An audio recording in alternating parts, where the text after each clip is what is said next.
So one fun thing about the front camera though is here it is. Here it is. Hey guys, so I am back and today I have something new to share with you guys, and it is the Vivo V15 Pro. Now this hasn't been launched in Malaysia just yet, so I can't share with you a lot of information, but I will try to tell you as much as I am allowed to. The first thing you'll notice about the V15 Pro is that it has no notch at all because it has an elevating front camera.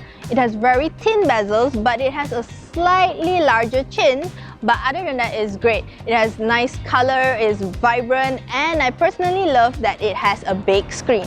Now, aside from the elevating front camera, thank the Lord that the headphone jack is still here on the V15 Pro because everything seems to go wireless these days.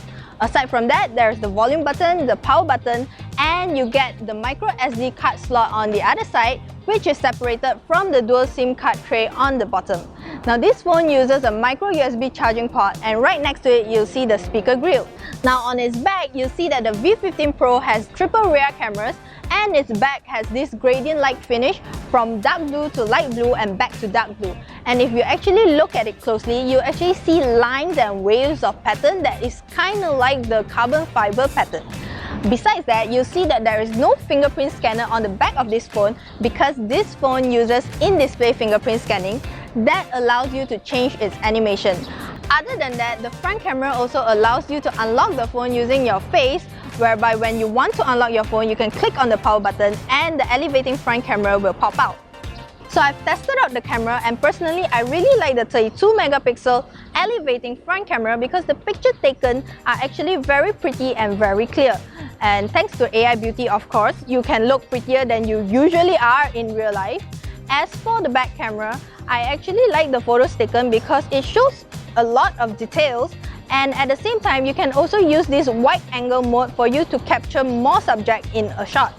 Besides that, you can also turn on the bokeh effect when you use your rear camera so that you can take pictures with background blur. Personally, I think this phone is doing pretty well when it comes to the bokeh effect because it can actually differentiate the foreground and the background. So there's actually one fun thing about this front camera, and listen. Yeah, you hear that? This has this cool fancy sound whenever the front camera pops up, and you get three options to change between I think sci-fi, machine, and also rhythm. But if you don't like this pop-up sound, you can always mute it. So the Vivo V15 Pro is going to be launched on February 27, and as for the price, you'll have to stay tuned to our website because we'll update you when we know. That's it for our video today. Remember to subscribe to our channel KLGadgetTV, and I'll see you in the next video. Bye!